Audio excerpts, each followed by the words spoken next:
Hey guys, welcome to today's vlog. Today's going to be a really short vlog. It's been a really long day. I'm really tired. However, this is the year of faith, so we must vlog. So today, I want to just share with you one little story. It is the year of faith again, so I just want to talk to you guys about how I came to the faith. Just like every Catholic teenager, he hears those dreaded words from his mother: you must go to confirmation class. And when she told me this in high school, I was a huge metalhead. Loved metal, loved punk, music was my life. I was the kid that always wore band t-shirts, so if you have one of those people that wear like Metallica, Iron Maiden, that was totally me. We rocked. And she told me, Abraham, you're going to go to confirmation class. They start 2 weeks from Sunday. And I was like, huh? And she said, yeah, you got to get confirmed. And I had no idea what that meant. So, against my will, I was forced to go to confirmation class. Little did I know that decision of my mom making me get into that car and taking me to confirmation class was going to change my life. Real quick backstory: as I said, I was a metalhead. Music did consume my life. I even hung out with the metalheads in school. Obviously, we gathered, we flocked. So when she told me this, I was not happy, obviously. And I just said, okay, well, I'm just not going to pay attention. I'm just going to sit in the corner with my earphones. And that's what I did. I remember my first day of class, I told my teacher, her name was Angelica. Hi, Angelica, I hope you're watching. And I'll tell you a funny story with her. I said, hey, I don't want to be here. I went up to her first day of class, right before class. Hey, I don't want to be here, but I'm not going to be a jerk about it. I'm just going to stand in that back corner over there with my earphones, listening to music with my head down. I won't bother you. You won't bother me. We'll get along great. And then I proceeded to sit down. I must have scared her or shocked her because she did not say a word. It was like her mouth was open like, I hope he doesn't kill me type of thing, right? Now, I guess there was always another guy absent because I guess for the first couple weeks she didn't know whether my name was Abraham or whether my name was Juan, because I guess there was a Juan who was absent too. So what she ended up calling me was Murder Dolls.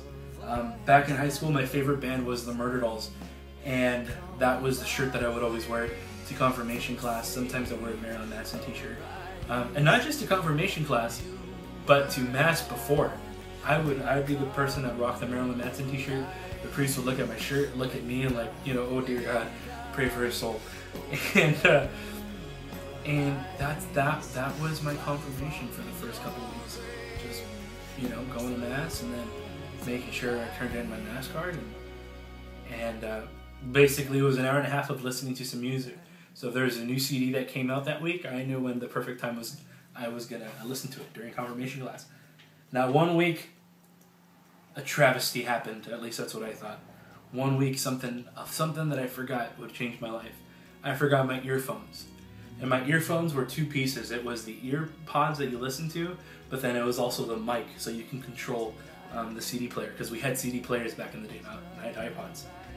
And I was like, holy crap. I'm gonna have to like pay attention. Well, not really pay attention, but I was just gonna have my head down and just like fall asleep or something. But as my head was down and the class was going, you know, you get bored by just putting your head down. So I paid attention. And the first thing that I heard in confirmation class, I could truly say was the first time I ever spoke to God. Angelica opened up the Word, because a lot of times in class she would start us off with the scripture and we would share how we were feeling. She opened to the book of Peter, chapter 5. And the verse said, cast all your burdens upon the Lord, for he cares for you. Now, not to kind of sound all like depressing and stuff, oh, my life was horrible. That was really one of the first times where I heard that somebody cared for me. Now, I know my mom and my dad cared for me. Obviously, they gave me a roof over my head, a place to sleep, a lot of food in my belly. I'm working on that, by the way, to slender it down. But that was the first time I ever heard about it. And for some reason, I began to cry. Now, my head was down so nobody saw, so I was still the tough metalhead guy in class. And I decided to listen to the entire class. That class She talked about a God who was compassionate. She talked about a God who heard the cries of his people. That day, she talked about a God that loved us. That day, she didn't just tell me that I was loved, but she showed us in class.